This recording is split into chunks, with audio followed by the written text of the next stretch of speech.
Hello and welcome. This is Frank Fischer. I will introduce me in a second, and you are listening to one of the Snyk webinars on the topic that we have today, Snyk Code. As already mentioned, my name is Frank Fischer. I'm on the right side here. I'm like 4 months with Snyk now. I used to be with Deep Code before that. And you will see why this is important in a second during this presentation.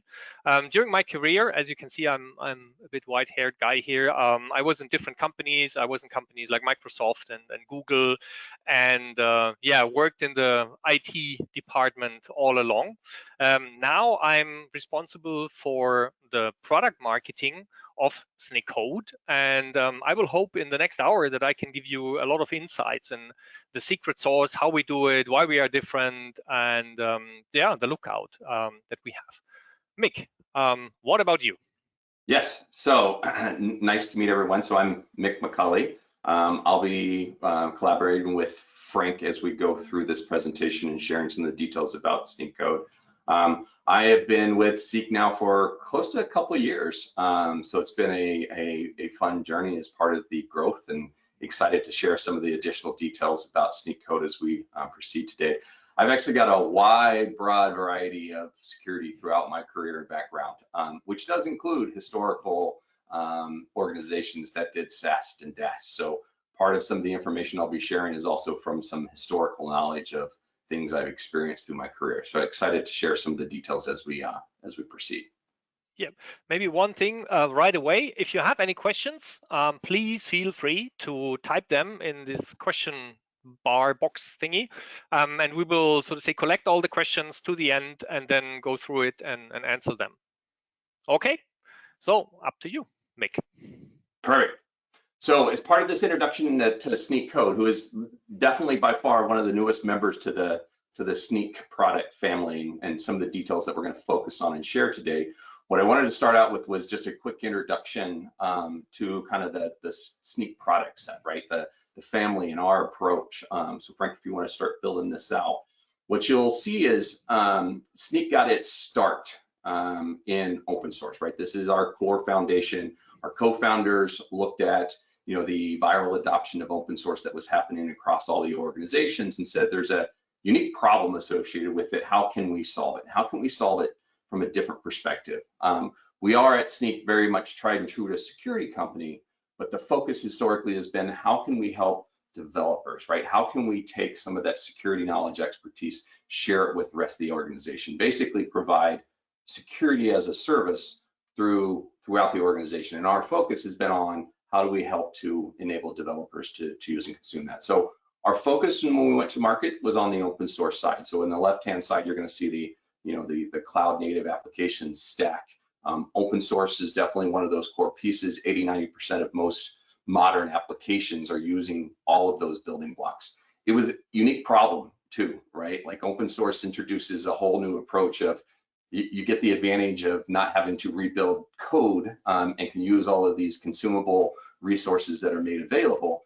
But when you do, there's potentially inherent security risks and vulnerabilities, and it's continuously changing. So the advantage of being able to use these reusable elements and the fact that the other interesting approach, since it's made available to the entire world, you have the entire world working as your auxiliary security team, finding these security vulnerabilities, and basically the burden known as falls on you to stay on top of those as they're being disclosed. As we've built out, as we've expanded, and as you kind of go down that stack over on the left, there was a natural transition where we saw what started out as historical rack servers and data centers that IT individuals were installing operating systems on, and web application servers and databases. We saw an evolution of that going to virtual instances, and ultimately a lot of adoptions of containers, this additional extraction layer. And what changed with that evolution too is the fact that a lot of the responsibility and burden of grabbing the containers, deciding which operating system, adding additional instructions on top of what was there, started to fall on the shoulders of developers. And so the approach from a Snyk perspective was say, how can we help? How can we provide visibility, guidance, and details on the container side? So as decisions are being made, those are being made with the risk associated with it continuously. That evolution obviously transitioned over into, with these cloud native applications being deployed out into Kubernetes instances on cloud hosted infrastructure, a lot of the coding of that to automate those processes. And again, this coding element about distributing these applications, moving them out to production, started to come into deployment scripts and Terraform scripts of pushing these out to production. There's inherent risk in those as well. And since the developers a lot of times are creating these, might not provide details and guidance on how to solve any of those inherent risks that might be introduced by those. That's what Snyk, right, as the entire platform, a lot of those elements are all covered in the existing platform. If we look at the very top of this, you'll see that custom code. And Frank, if you want to do the next build, we at Snyk have always known that this is an important part of the application stack. Frank, if you could do the next build real quick. The custom code part, right? It's the top of this iceberg over here on the left. We've known to organizations this is an important part of what they do. And even though it's become a smaller and smaller component of an overall application, it's still a critical piece. It's still the secret sauce. It's still the code that you create is what is your intellectual property that makes your application your application. Even though you take these building blocks that everybody else has access to, how you put them together, what you put on top of it makes it your unique application itself. The other aspect of this that's very intriguing and interesting is, as opposed to open source, where you arguably have the rest of the world acting as your auxiliary security team, the onus and burden of discovering, finding, and remediating a lot of these vulnerabilities falls on your shoulders, right? Like you're ultimately the one that's responsible for these. And with modern day applications moving at such a rapid pace, staying on top of that becomes extremely difficult. We see organizations that are publishing new versions continuously. So staying on top of that, where traditional waterfall approaches and running scans, at daily or weekly intervals is just not hitting the mark. So all of this became a core part of our approach to saying we want to help organizations address that custom code piece, but we need to do it the Snyk way. And I'll talk about some of the details of that in the next couple of slides. So Frank, next slide, please. So what did we do, right? So we went down the path of saying, all right, this is an area we definitely want to help organizations with. It's core, it's critical, but we want to do it differently. And we had in our head a few things that we wanted to make sure that we achieved as part of this process. The paper that you're seeing on the screen right now is a phenomenal paper that actually summarized a lot of the points that we found most critical. It basically summarizes those in a very distinct way. It was a paper that was co-authored by Google. And the focus of it was to say, why haven't we seen SAST solutions being virally adopted by developers, right? What's impeding that? What keeps it from being, drastically adopted by the masses? The three core key themes that came out of this are over on the right. These mapped exactly with what we were looking to achieve, right? In order for it to fit inside of the Snyk platform, map to our approach of being developer first and providing guidance and providing solutions, these three elements were critical. The very first one, developer workflow. There's a couple of connotations associated with what that means and some of the details under it. When you look at developer workflow, it has to work inside of the solutions that they use and consume daily, right? This is IDEs, this is inside of Git environments where those workflows and that interaction is continuously happening. You have to be able to surface it where somebody is going to be able to use and consume it. The other critical piece to this is the time aspect. You need to provide some details and guidance in a timely fashion when it is right in somebody's head at that point, right? Right when they're making those decisions, right when they're actually creating it. So making sure that you can adhere to those time intervals is extremely critical, especially as we just mentioned, when you have modern applications that are being deployed so rapidly, you have to fit in there. If your analysis is taking an hour and a half, but you're deploying apps every hour, those two don't work well together. The next point, and this is an interesting one that I love discussing, especially with my past in SAST and DAST solutions, accuracy. So much so, and I'm going to steal this from another webinar that I heard it from. I heard a CISO talk about accuracy and actually talked about SAST solutions, so static application security testing, and referred to them as false positive as a service. It was a very interesting way to phrase it. I don't think the FPAS will get adopted quite rapidly, at least not with the negative connotation it has. But this is the view that the SaaS market has historically struggled with, that the accuracy of the results doesn't hit a mark that's consumable. And if you're providing or giving details to developers and they're riddled with information that's not relevant, it's noise, it's things they shouldn't be focused on, you quickly lose confidence. It can't be adopted. You're wasting time associated with what they should be focused on. The last point in this particular one, and I love the way it was actually phrased in this paper, is because as part of this analysis and this research, they actually interview some developers in order to get feedback.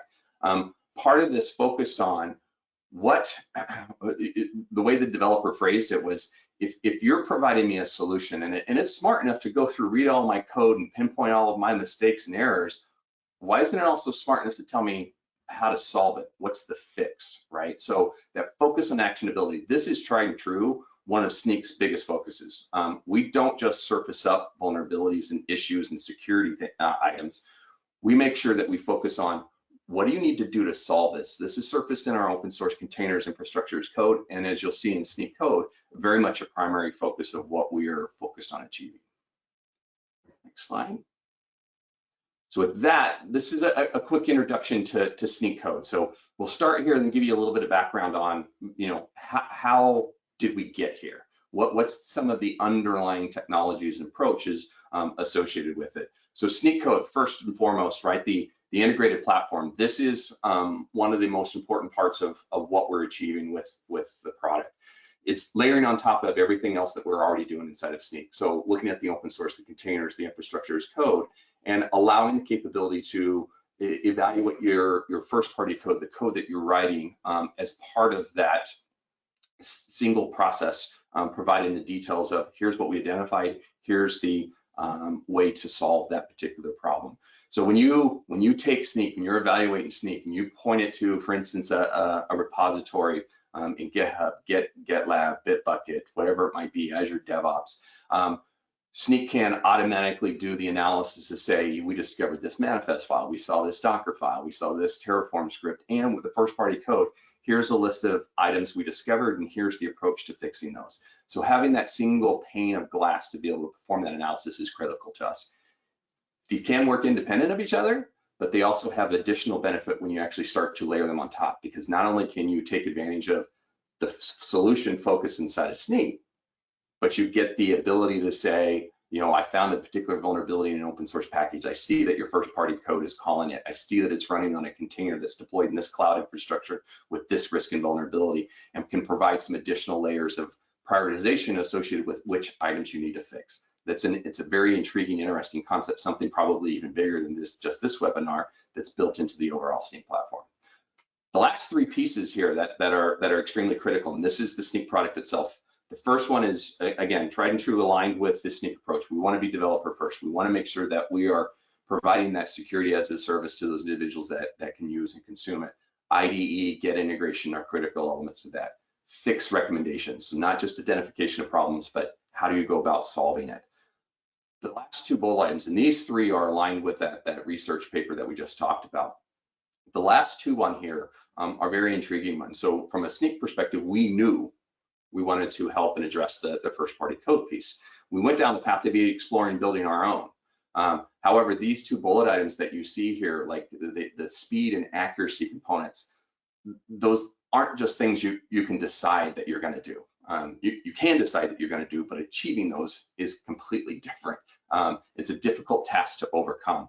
So you need to take some sort of a new approach, a novel approach in how you address those. The bullet items that you see here, real time and improved accuracy, the 10 to 50 times faster, accuracy that is bar none better than a lot of the solutions in the market. These are statements that we're making with the Snyk Code product as it is, and these are actually statements that are being made back to us by customers that are using consuming. So they're very bold statements to make. We'll spend the next couple of slides kind of backing some of that detail up of how do we achieve that. So next slide. So in order to do that, right, like I mentioned, we went down the path of evaluating, do we create our own? And what happened was we actually came across another organization in the market called Decode. It's where my partner in crime here, Frank, was part of. Deep Code, Deep Code was actually a very interesting organization, and those elements associated with having to have a new novel approach as far as solving this problem is exactly what Deep Code had, and it was one of the primary reasons we said we can't live without them, right? They have to be part of the Snyk core family. So as part of that Deep Code, some of the details behind it, I'll start here, and then I'm gonna turn it over to Frank here in a second to give you a lot more granular detail. But the organization itself, just to give you a little bit of background, the company was a spinoff of ETH University in Zurich. So a very technological focused university, equivalent to like the MIT here in the States. But the PhD program that it started from was focused on the application of AI, artificial intelligence, and machine learning in a whole new realm. How can we take this technological concept and apply it to something that hadn't been focused on before? In this case, what Deep Code focused on was what they defined as big code. Big code basically is this concept that there's a tremendous amount of open source that's made available to the entire public. All of this data is just sitting out there. Can we actually look at that and learn from it, derive information, understand relationships inside the code? Can we use it to help us identify particular entities and elements to improve things like accuracy? So that core piece of what was started with Deep Code was the main reason that we did this acquisition. They built a product. It was released, publicly available. There are over 140,000 repos currently using it, 4 million contributors consuming Deep Code today, and won many awards and accolades on the approach, the unique approach that they build in the market. When you take what Deep Code had too, and here's some of the exciting part is the fact that you add in what Snyk already had. Like the combination of them starts to actually build even a product set that's greater than the two had individually. Things like our open source vulnerability database, which arguably is definitely one of the best in the world. And the reasons why some of our partners are actually licensing that from us. That becomes like the most amazing, tremendous training set to an AI engine that's focused on discovering, finding vulnerabilities. And here I have a whole list of known published vulnerabilities. Our research team, as I mentioned, we very much are a security company. We actively look for, discover, disclose new security vulnerabilities, are extremely active in the community. AI and Deep Code give us additional resources to help identify newly discovered vulnerabilities and help feed information directly to our research team. So these and other ones are critical elements that we've seen as additional advantages that we've got from the acquisition. With that, what I'll do is actually turn it over now to Frank, who will give you a little bit more detail of, well, how do we do that? Like, how do we achieve it? What are some of the underpinnings associated with some of the technology that's so unique that allows us to do that speed and accuracy that rolls right into the rest of the Snyk platform? Yes, cool, thank you. We do it with this, so to say, graph, alongside this graph. As Mick already told, we want to use big code. We want to use the wealth of open source repositories that we have as an input to our learning capability and to our machine overall. So this was one of the, so to say, the basic ideas. How do we do this? So we have these kind of repos. We are talking about hundreds of thousands that we are using per run, per training set. What we're doing then is we are parsing these repos into an intermediate representation. And in our case, it's called event graph, and it keeps a lot of the information of the source code, of the intent that the developer had when developing this application. One thing that is actually quite remarkable in this step is it is the only language-specific step. So as soon as we have this event graph, we have the same sort of data format for all subsequent scans we're doing, solvings we're doing. So now we have this intermediate representation, and the next step we're doing is we are feeding this into a constraint solver based on data log. Actually, it's written in-house, so it's not something that is out there. It's our proprietary one, and the reason behind this is speed. We are using this data log solver to do a constraint-based solving of rules that we already have. And we are using here the first time something that Snyk kind of provides us. And this is what Mick already mentioned, the vulnerability database. The vulnerability database is enormously interesting in this step because it provides us a set of true positive faults.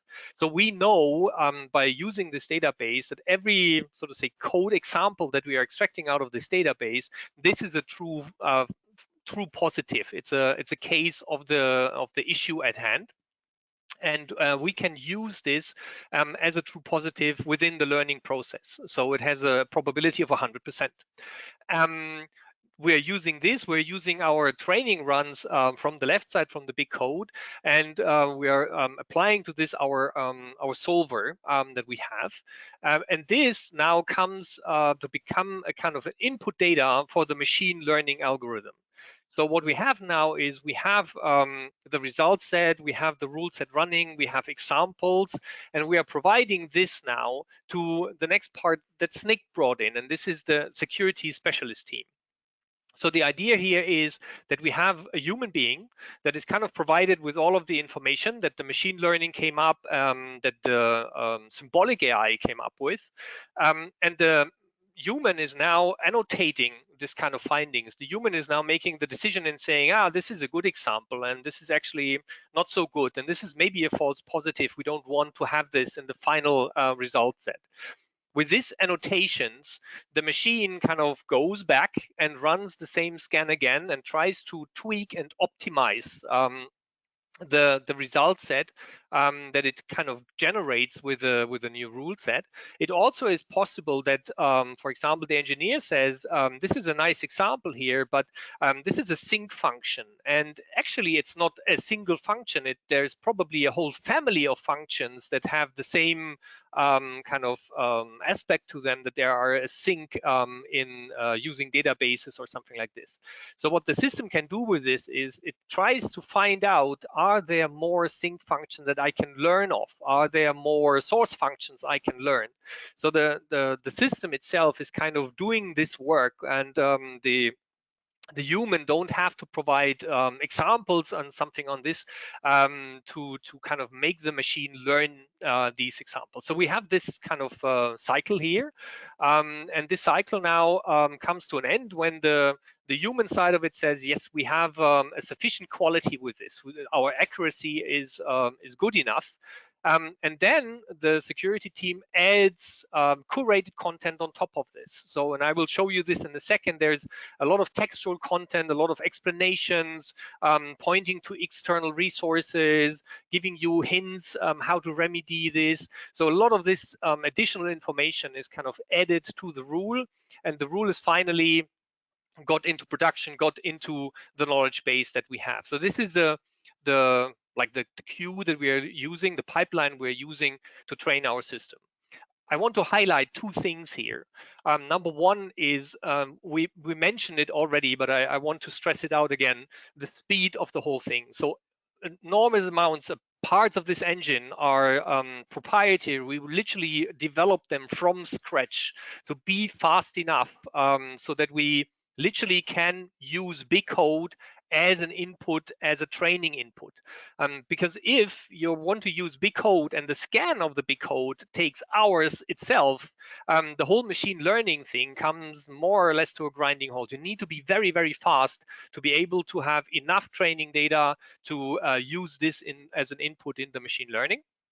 So speed is a paradigm here, and this was one of the reasons why we did a lot of in-house development on this regard.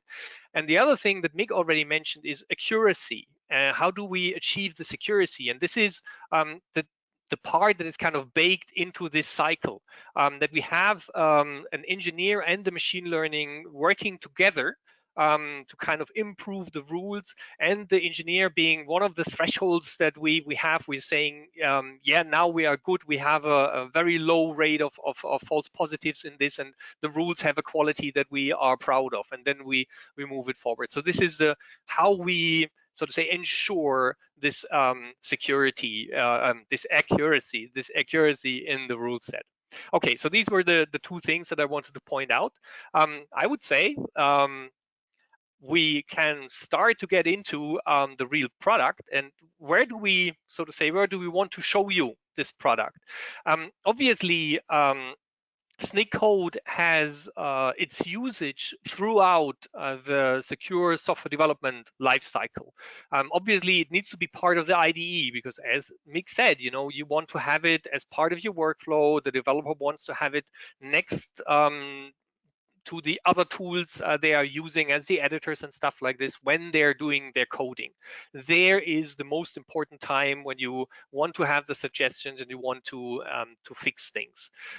Another is the web. You know, there is the idea of you have to check each other's code. You have to do the code review again. You have to run pull requests and stuff like this, and there you will probably use the web front end, and I want to show you this also. Next, we have the command line interface, and this gives you an easy way of integrating the scan engine into your CI/CD and have results of the scan engine being evaluated there, and maybe, you know, breaking the build or stopping the build accordingly if there is something popping up in this regard. One thing that I want to mention on all of these clients is we're using the same knowledge base. So it's not that we are having a stripped down version of the knowledge base in the IDE to kind of save time and save scanning time, and having a big version in the CLI. And actually, there's a difference between the results you find in the IDE and the results you find in the CLI, and the surprises are big. The idea is you're using the same engine all over the process and you get the same result set, and there are no surprises. So everything that was already shown in the IDE is part of the web and part of the CLI later accordingly. Okay, so we have this. Now let's jump into the demo, and what I have here is our Visual Studio Code extension. It is in beta, and you are literally the first outside of Snyk to see this. So I hope you feel kind of blessed about this. And this is Visual Studio Code. I think latest version. I did an update this morning. I have here a little sample project, a Node.js Express project, and as you can see, it's very fundamental. But I want to show you the so to say the essence, the point of focus, and not teach you how to write Node.js applications. So I have installed this little IDE extension here in Visual Studio Code, and with this the dog appears on the left side here, and I have this stock icon, and with this I can switch to the Snyk results. The results are updated either when I click here and I'm asking the system to update it, or whenever I save the system on my hard drive. Then a differential scan is kind of triggered, and the scan, as you see, is pretty fast. So 0.7 seconds this one took. Depends a bit on the network velocity, but this is, you know, we are talking seconds here. This is not taking minutes or even hours. These are the result sets that we have, and when you click on them, it actually brings you where the code lives. So this one here opens up like a daughter window, and the daughter window brings up the explanation, how the system argues what it finds and why does it think that this is actually a problem here. And it says do not hard code credentials in code. Found hard coded credentials used in MySQL create connections. So as you can see up here, I clicked on this one. It highlights MySQL create connections, and I'm using the local host, the user, and the password directly hard coded here. So, okay, this is dumb, I know. It's even dumber that I use your password as my password. But what I wanted to show you here was we are not searching for Shannon entropy in this. We are literally, our system knows that create connection is a possible sync function. And in the sync functions, there are possible parameters of the sync functions that are critical and that need to be treated specially. And one of it is the password. And so the idea here is if the password is used wrongly. Either you're using something in this password that you got from the outside and you didn't sanitize it correctly, or as I did here, you are hard coding it. This is probably wrong. And this is the thing that is flagged here. It says, you shouldn't do this in this perspective. Yep, so this is true. We have some flags here. We inform you that we saw this issue in 242 projects that we were scanning, and we're providing you some example projects where we found the before and the after. So before it was localhost and user root, and after it was used kind of a configuration that the program was using. Another example, I think this one here is quite nice. Password, it was a defined password, and here we have it so to say stored in a structure outside of the source code. Hopefully it will be a structure that is dynamically populated. Another thing is we perceive, this one is so dumb. I have to admit, this one is so dumb that we perceive probably it's a test. Okay, it's something that we think you are not using this in the correct code, in the real code. You're having this as a test. It is a security problem. So if you're searching for security problems, it will pop up. But we think probably it's a test. This is the reason why it is a warning instead of a real hardcore error here. And you can search for this, obviously. If this is really a test and you're saying, yeah, okay, leave me alone with this one, I'm just doing my test-driven development here, I don't want to be annoyed with this for now, you can actually ignore this. You can ask the system to ignore this specific problem here, and it will, so to say, find it, but it won't show it anymore. We are asking you to have a comment about it and to explain to your colleagues why you kind of did this switch, but there is an opportunity to switch it. Okay, when we go to the next one, sanitized input. This is a typical taint analysis, and you see it flows, HTTP parameter flows into an FS read file. It's actually overloaded because there's another problem here. The endpoint handler, read file, this one here, the endpoint handler is not limited, so it might be a denial of service attack. Also, I have another one here. This is a taint analysis again, HTTP parameter. Flows into the get that we have here. This is the problem that we have. We get it from the query, from the outside, and we are putting it into the node, which is a typical sync function. So as you can see, this is so to say the plugin that we are developing for Visual Studio Code. There's another one for IntelliJ, which I don't show you now, but you get the idea. We want to be where the developer is. We want to be helpful right away, and we are so fast that we can literally do this right away. So next that I wanted to show you is this one. So this is the web interface, obviously the dashboard. You're looking at the Snyk dashboard. I switched on the projects here, and these are my projects that I have in here. The interesting one thing that I wanted to point out is there is this little book here. Whenever there's a book, this is actually a public repository. So you can scan public repositories that are not yours by adding the Git URL, and the machine will then scan them. But I want to add one of mine and to show you something. So I have a thing that is called large Java project. Why it is called large Java project? Because it's literally 47,000 files plus. I think there are some hundreds and some change. And it is the size of 280 megabytes or something like this. So it's a decent Java project.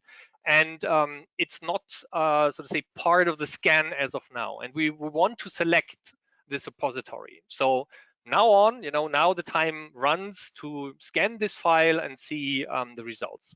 While this is doing, I'm looking into one of the examples that I have here to show you how the web, so to say, site as the web thing looks like.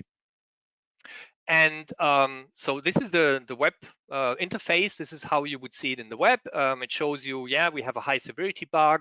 It's actually a cross-site scripting bug. If you click on it, you will get more information. For example, the CWE is linked here. So if you click on it, you will be on the CWE website, and it will explain to you what is cross-site scripting.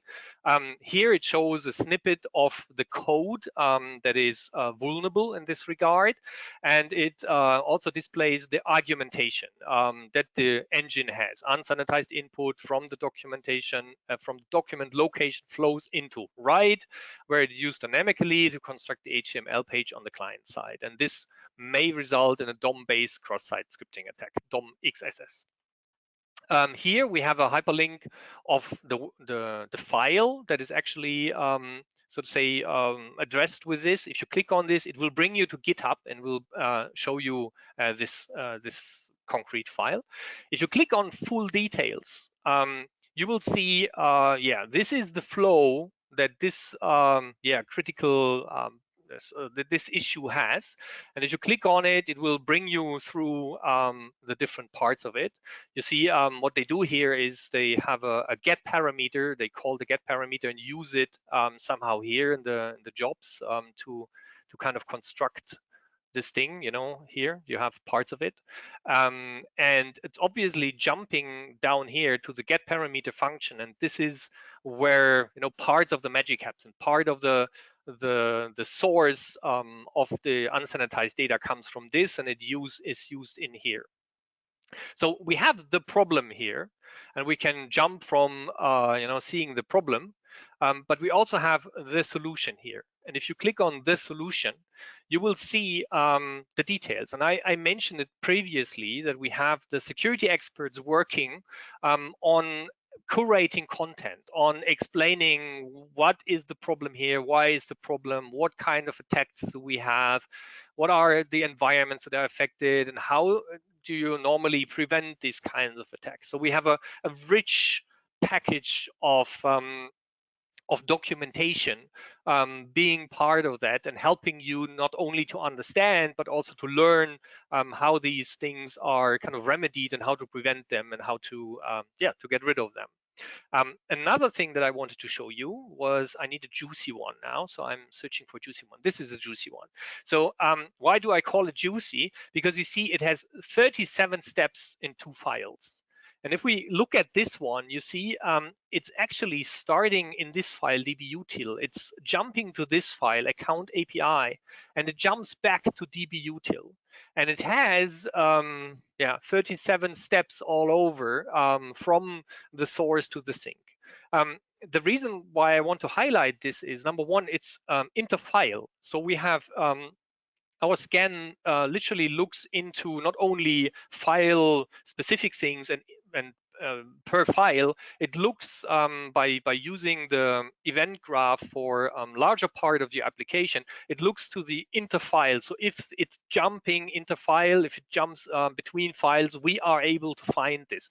And I think this is a nice example of something that probably as a human being, you know, if you are tasked to find this without a tool help and without being able to kind of follow these steps, this is literally impossible. It's not doable for a normal human mind, at least not for mine. Okay, so let's have a look on my little project here, and my large Java project is imported. Okay, it's done. Let's see how long it took. And as you can see, we started the import 3440 and it ended on 3507. So this is how fast the system literally is. That the imports, even of large projects, and as I said, it's 47,000 file or 47,000 files, yeah, and some change. You know, it's enormously fast. It will scan this in literally like no time. Okay, so this was my demo. I hope it kind of showed to you where we are currently, the capabilities of this engine, and yeah, the IDE plugin as well as the web front end was shown. Yeah. So, Mick, do you want to take this one? Sure, I had to come off mute. Absolutely. So as part of the Snyk Code product, right, there is a focus in bringing in, deep code and all of the capabilities that Frank just walked you through, right? The ability to perform the analysis quickly and easily in the IDE, providing those suggestions, as well as, some of the core integrations that we have within the Snyk platform and connecting directly to the Git repositories.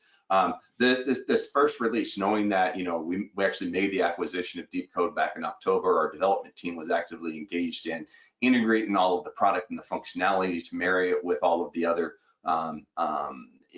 scanning and remediation capability built into Snyk. Matter of fact, one of the things that Frank didn't highlight was when he actually scanned those 47,000 files, we were also looking at manifest files, we were looking at Docker files, Terraform scripts. All of those additional elements are included as part of it because it's inherent inside of the Snyk platform. The first release of Snyk Code is focused on what you're seeing over here on the far left. The GitHub.com, the GitLab, the Bitbucket, and all of the SAST vendors associated with it. IntelliJ, VS Code, as Frank shared, are for some of the forced supported entities in this first release. As I mentioned before, we were actually basing this on the Deep Code product, which had a released product. What we've done is integrated and built that into the overall Snyk platform. Language support in this very first release, and I believe this is one of the questions that may have already come through in this first release, and what we have available today: Java, JavaScript, which also includes TypeScript. Some of the frameworks that are associated with those are all inherently built into this first release. And then knowing that we've got some very aggressive plans of supporting additional language and frameworks in the near future. So Python is queued up, something that is right around the corner. .NET is just within the next couple of months, and then there's some additional languages that we're considering as we start to progress through it the rest of the year. PHP is one of those, and then there's some additional languages that are also being prioritized. It's part of the overall platform, what you've seen, and Frank just illustrated a lot of these, right? Leaking secrets and inner file, and making sure that we're sharing specific details about the inner flow using that semantic analysis. One of the things that we kind of didn't quite touch on yet today is Deep Code actually got its originations on the quality side. Security issues are just another form of bug. We focused on that within Snyk, but some of the inherent capabilities are also the quality components that will be made available inside of those IDE integrations that Frank was also covering. Cool.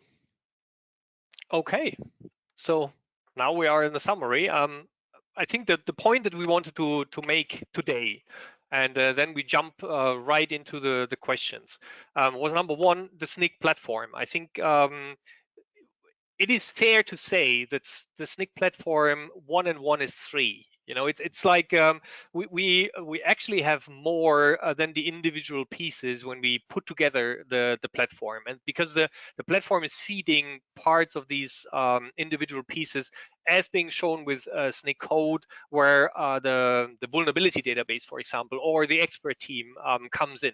So this is something that we want to highlight in this. And the idea of the Snyk platform is to have a holistic view on the DevSecOps that you currently are facing and that you have to answer in this regard. For Snyk Code, Snyk Code is the addition to this platform that brings in the static code analysis, or as the academics say, the static program analysis. We are very proud of being very, very fast with the scanning time. I hope you have seen this today, that we are fast in scanning things. And another point is that we wanted to make is our engine is growing exponentially. Since we're using a different kind of process versus the manual process of coding individual rules, we can actually grow exponentially. And Snyk Code is very, very new. It's the latest addition to the platform, obviously, but I'm proud to say we're just started, and I think in a year from now we will just be started. There is a lot to come, and there is a lot to conquer. Okay. Shall we go into the questions? Yes. Sure. So I think the first question that we can easily answer is, will we get a copy of the recording and the slides afterwards? Yes, it's actually recorded, and I think you will have for sure the recording. I don't know if you need the slides as separate. If you need them, no problem. Just ask. We will provide them for sure. If you want to have your personal private demo, there's a link obviously here. So if you are interested enough to kind of schedule your own little demo, here's the link. So I did the point out of this link. Okay. So, next one. How does your vulnerability database compare to other tools like White Source or Snyk Code? Do you see those tools as competitors or complements to what Snyk Code provides? So, shall I? Will you, Mick? Sure. So obviously, in some of the circumstances, absolutely, I would say we compete in a couple of those areas. There are other solutions that are doing something very similar. We're big proponents of Snyk of saying let us show you, right? It's more of, instead of just telling you that there's potentially differences, it's also there's a couple of key pieces of not only the database, some of the information that's in there, and we do have statistics on some of the details of how often it's updated when we release new items. But most importantly is, can we actually help you solve the problem, right? It's one thing to say your solution's better, it's faster, it has better information.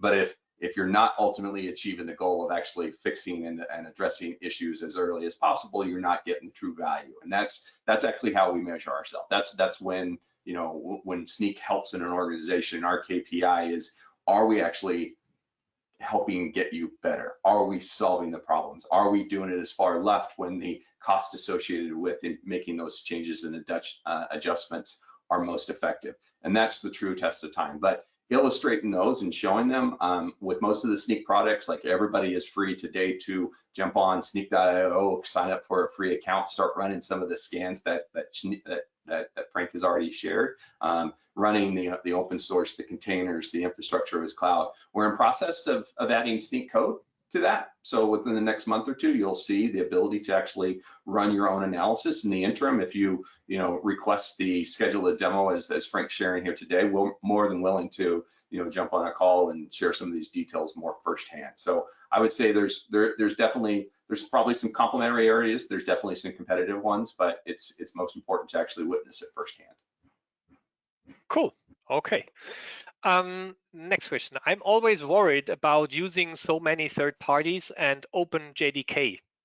Are there websites you would recommend that call out potential security risks of these open source components your customers are using?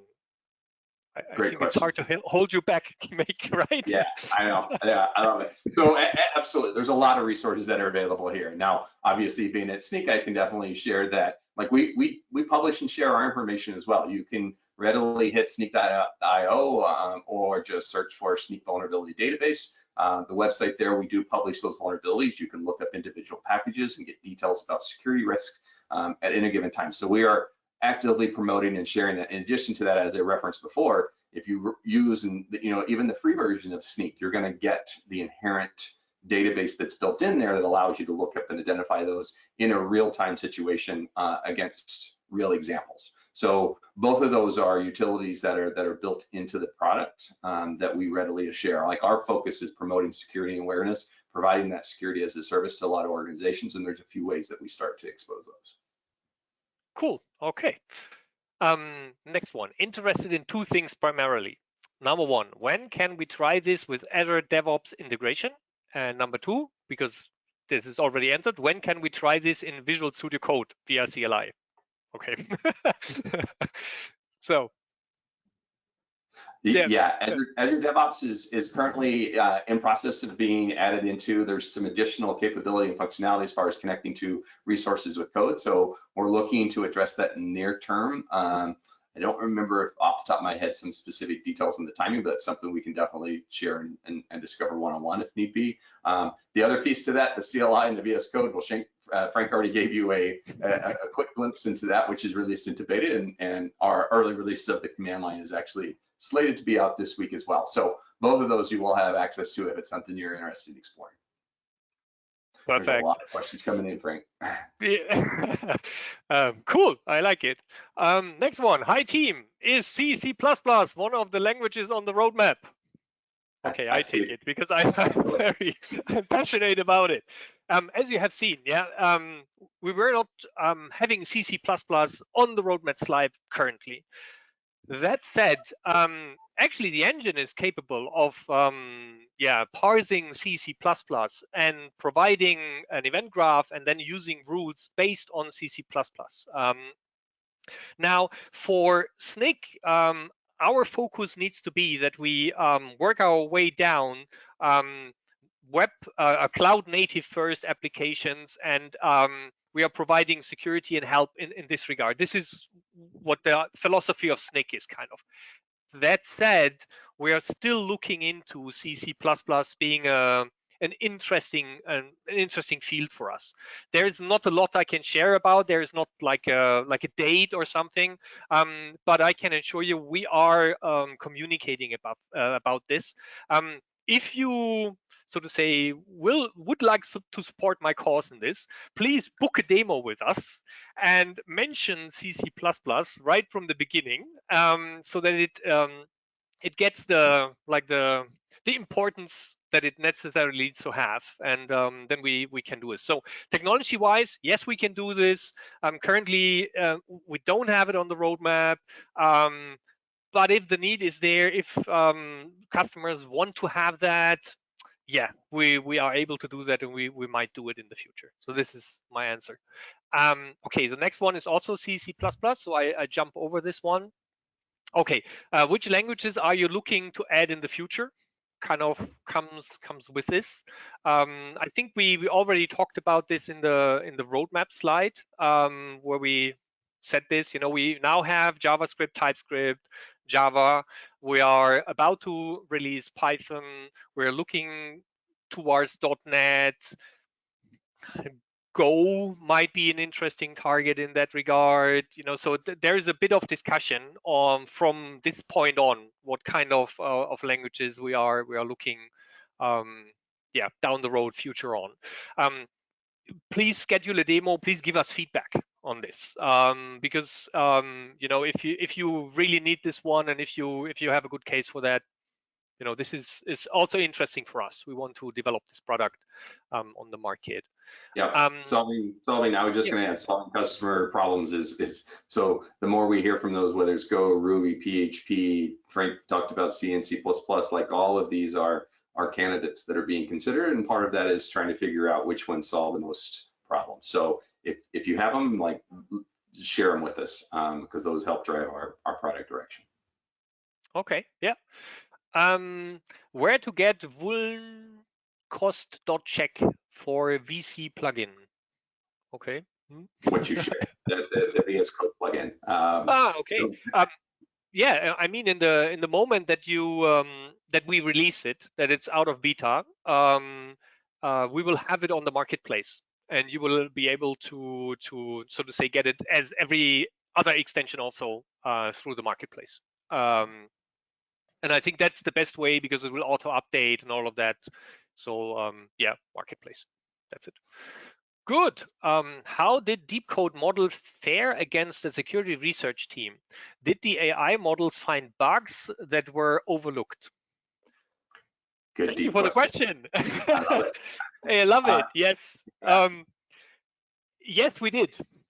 Yes, the AI model found bugs, issues that were not found, I would say, by humans in this regard beforehand. And we had customers actually where we did this, large code bases, big companies, multinational companies, and they were giving us the feedback that they were quite impressed, you know, that we came up with findings that were like beyond what they usually had, what their tools were assigning them. The difference now to the security research team is that I think they are like pros in the field of security.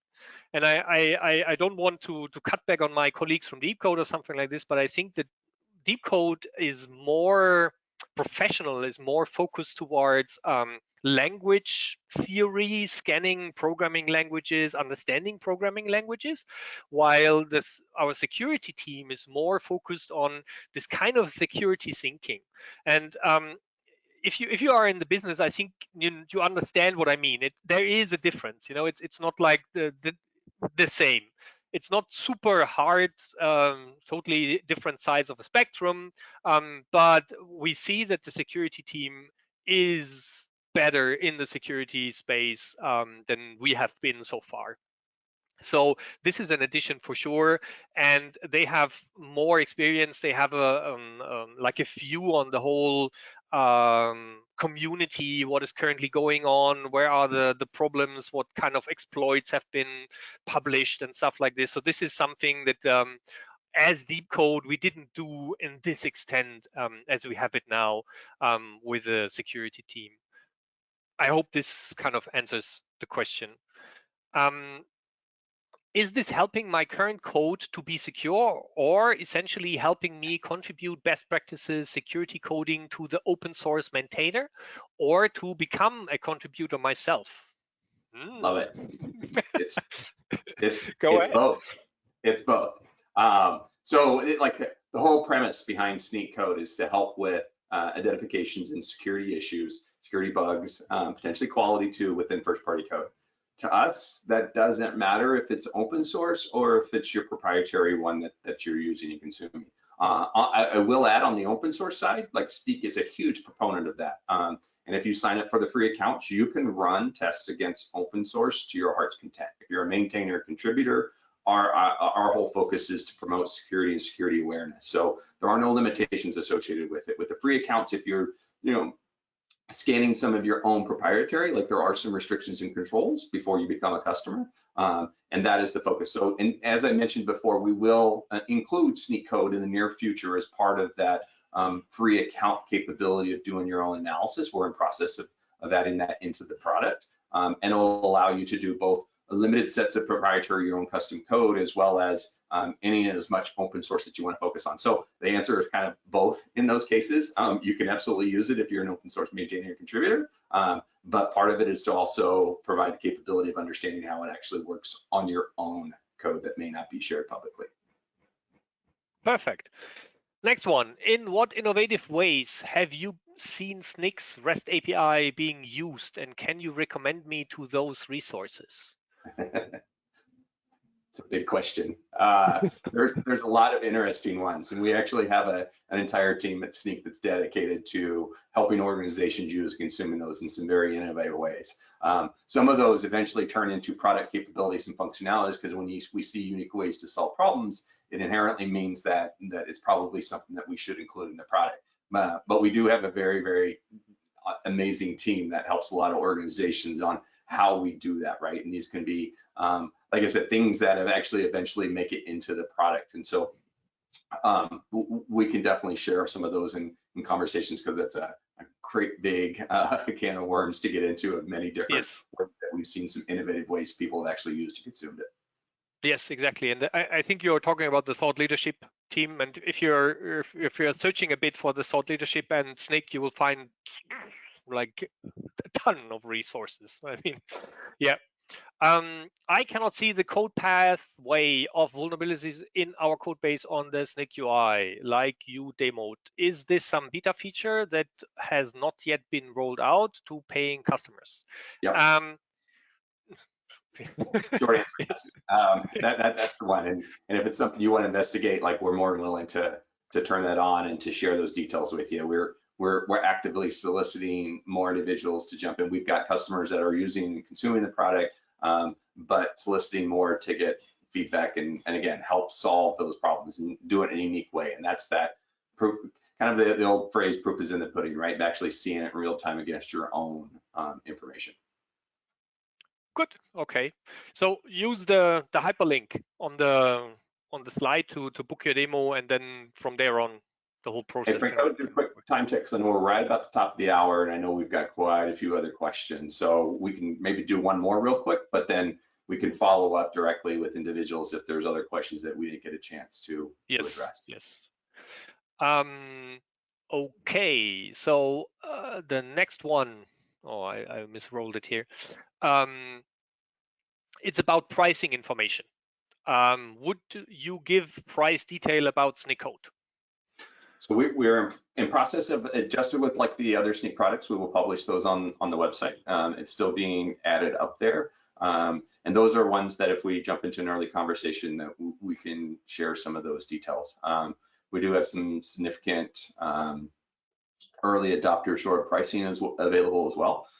So knowing this is, you know, our first version that we released in January, if that's something that's intriguing to you, I would say engage with us and we can share those details. It will be published publicly, probably within the next couple of months, and you'll see that all published on our website, as along with the Snyk open source, the Snyk container, which is all on the Snyk pricing page.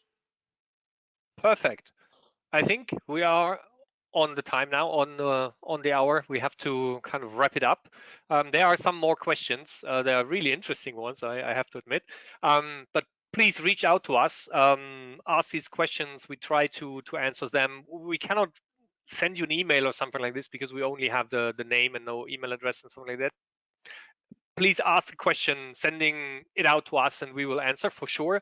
Or book a demo accordingly, and yeah, you can ask any question, and we'll answer them right in the moment. So all for us left to say is thank you very much for your time. Thank you for keeping us busy here, for the good questions you had. I hope we provided something new to you. I hope we sparked the interest, and you follow this link, book a demo, and see what Snyk Code can do for you. Thanks, everyone.